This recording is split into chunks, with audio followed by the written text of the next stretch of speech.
সাধারণ গণিতের 9.1 অনুশীলনীর 8-এর ক নম্বর কোশ্চেন। এই কোশ্চেনটা অনেকেই করতে গিয়ে আটকে যায়, করতে পারে না। তো আমি এখন এটার সমাধানটা করে দিব। আশা করি আমার এই ক্লাসটা দেখার পর তোমাদের আর কোনো সমস্যা থাকবে না এই ম্যাথে। ঠিক আছে, দেখো এখানে কি বলছে, প্রমাণ করো যে tan a divided by 1 minus cot a plus cot a divided by 1 minus tan a equal to sec a cosec a plus 1। ঠিক আছে, এইটা থেকে আমাকে এটা প্রমাণ করতে বলছে। আচ্ছা, আমরা কি করব, লেফট হ্যান্ড সাইড থেকে প্রমাণ করব। এখানে কি লেফট হ্যান্ড সাইডটা কি দেওয়া আছে দেখো তো।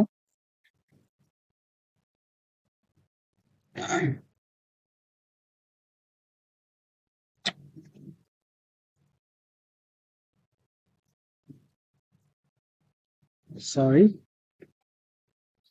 দেখো left hand side equal to কি দেওয়া আছে, tan a divided by 1 minus cot a plus cot a divided by 1 minus tan a।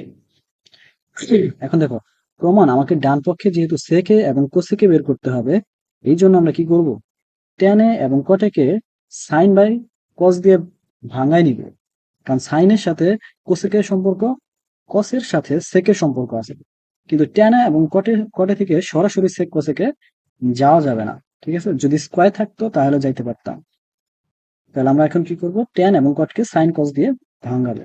ঠিক আছে, tan a ইকুয়াল টু কি আমরা লিখতে পারি, sine a by cos a divided by 1 minus cot a। cot a মানে কি, আমরা cos a by sin a লিখতে পারি, cos a divided by sin a plus same ভাবে আমরা কি করব, এখানেও ভাঙাবো, cos a divided by sin a into 1 minus sin a by cos a। এখন আমরা কি করব, লসাগু করব, নিচে লসাগু করব আর উপরে সেম রাখবো। তাহলে এখানে কি হবে, sin a minus cos a divided by sin a plus উপরে কি থাকবে, সেম থাকবে, cos a divided by sin a, আর নিচে কি হবে, cos a minus sin a divided by cos a equal to, এখন আমরা কি করব, আমরা যদি কি করি, এটাকে তুলে দিই, ভাগটাকে গুণাকারে আনি, তাহলে কি হবে, উল্টে যাবে না। তো কি হবে, sin a divided by cos a into, এখানে কি হবে বলতো, উপরে সাইনে উপরে চলে যাবে না, সাইনে উপরে হবে, আর নিচে কি হবে, সাইনে minus cos a।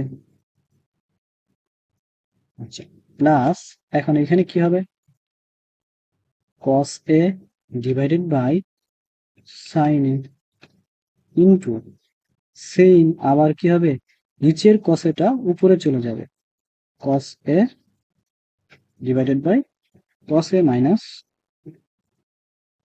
sin a। ঠিক আছে, এটুকু বুঝছো। এখন আমরা কি করবো, গুণ করে দিব, সাইন এ গুণ করলে কি হবে, সাইন স্কোয়ারে, আর নিচে cos a into sine A minus cos a হবে। তাহলে আমরা কি করবো, এখানে দেখো উপরে কি হবে, সাইন স্কোয়ারে, আর নিচে হবে কি, cos a into sine A minus cos a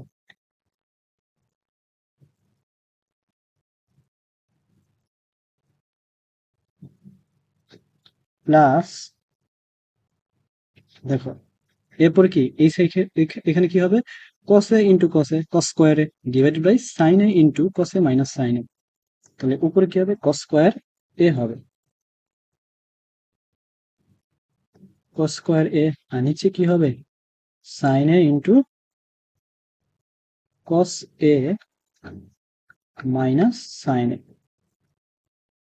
দেখো কি ছিল, cos a sine A into cos a minus sign, আমরা তাহলে লিখছি sine A into cos a minus sine. এখন আমরা কি করব, এখন আমরা লসাগু করবো আবার। ঠিক আছে, দেখো লসাগু যদি করি এখানে কি হবে? আচ্ছা, লসাগুর আগে আমাদের আরেকটা কাজ করতে হবে। সেটা হচ্ছে কি, দেখো লসাগু যে করবো এখানে কিন্তু নিচে হরটা সেম নাই। এখানে আছে সাইনে মাইনাস কসে, এখানে আছে কি কসে মাইনাস সাইনে। তো আমরা কি করব, লসাগু করার আগে এই দুইটাকে সেম, হর দুইটাকে সেম বানাই নিব। সেম বানাইতে গেলে কি করতে হবে, একটা মাইনাস কমন নিলেই হয়ে যাবে।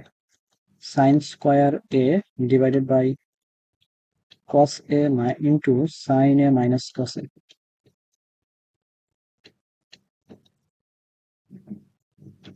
এইখানে যদি আমরা কি মাইনাস নিই, মাইনাস কমন নেই, তাহলে কি হবে, কস স্কোয়ার এ, নিচে কি হয়ে যাবে, সাইন এ ইন্টু, এইখানে কি হবে, সাইন এটা আগে চলে আসবে, সাইন এ মাইনাস কসে, এই সাইন এটা আগে চলে যাবে মাইনাস কমন এর কারণে।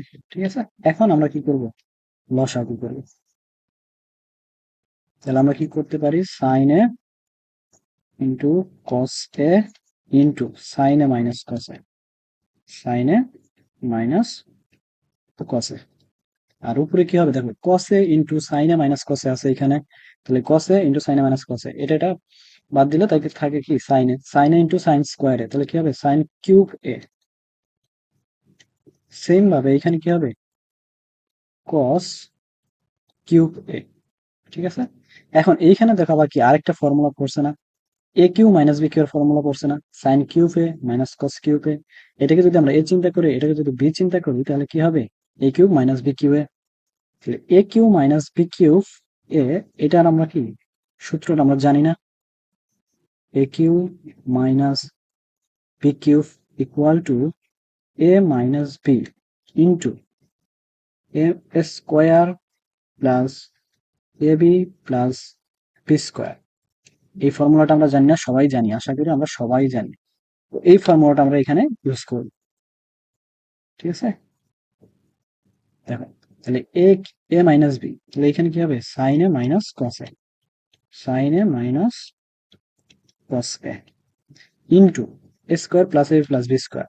এ স্কোয়ার কি হবে, sine square A plus A B, অর্থাৎ sine A cos A plus B square, B square মানে কি কস স্কোয়ার এ। আর নিচে কি হবে, যা ছিল তাই, sign A cos A into sine A minus cos এ।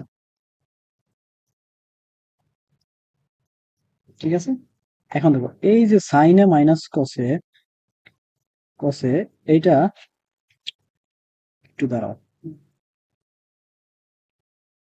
এই সাইন এ মাইনাস কসে আর এই সাইন এ মাইনাস কসে, এটা কি আমরা কাটতে পারি না, দুই জায়গায় সেম আছে, তাহলে বাকি থাকে কি এইটুকু। আবার দেখো এই যে এই সাইন স্কোয়ার এ আর এই কস স্কোয়ার এ, এই দুইটা দিয়ে আমরা কি লিখতে পারি, একটা সূত্র আছে না, sine square theta plus cos square theta equal to one. তাহলে এই দুইটার পরিবর্তে আমরা কি ওয়ান লিখতে পারি, তাই লিখতে পারি না, এখানে কি লিখতে পারি আমরা, দেখো তো, ওয়ান প্লাস সাইন এ কসে, তাই লিখতে পারি না। আর নিচে কি লিখতে পারি আমরা, যা আছে সাইন এ কসে। এখন আমাদের কাজ কি, আমরা এই উপরের লবটাকে কি করব, হরের সাথে আলাদা আলাদা লিখবো ওই প্লাস এ দিয়া। দেখো কি লিখি, equal to one divided by sine A কসে plus sine A cos A divided by sine A কসে। দেখো একবার কি করছি আমরা, এই ওয়ানের সাথে এটাকে কি করছি আলাদাভাবে লিখছি, তারপর প্লাস দিয়ে আবার এই সাইন কসকে এই সাইন কসের সাথে লিখছি। ঠিক আছে, এখন দেখো এইটা আর এইটা কি কাটাকাটি যায়, তাহলে এখানে কি হয়, এটাকে আবার আমরা আলাদা আলাদা লিখতে পারি, one by sine A into one by কসে প্লাস এখানে কি যেহেতু কাটাকাটি গেছে এখানে ওয়ান, তাহলে one by sine A equal to কি কোসেকে ইন্টু ওয়ান বাই কসে ইকুয়াল টু কি সেকে প্লাস ওয়ান। দেখো আমাদের লেফট হ্যান্ড সাইড প্রমাণ হয়ে গেছে। আমাদের কি প্রমাণ করতে বলছিল, সেকে, আমাদের প্রমাণ করতে বলছিল সেকে কোসেকে প্লাস 1। আমাদের আসছে কি সেকে কোসেকে প্লাস 1। এটাকে আমরা সাজিয়ে লিখতেই পারি সেক এ কোসেক এ প্লাস 1। এটা কি আমাদের রাইট হ্যান্ড সাইড। বুঝতে পারছো? বুঝছো তোমরা? ঠিক আছে।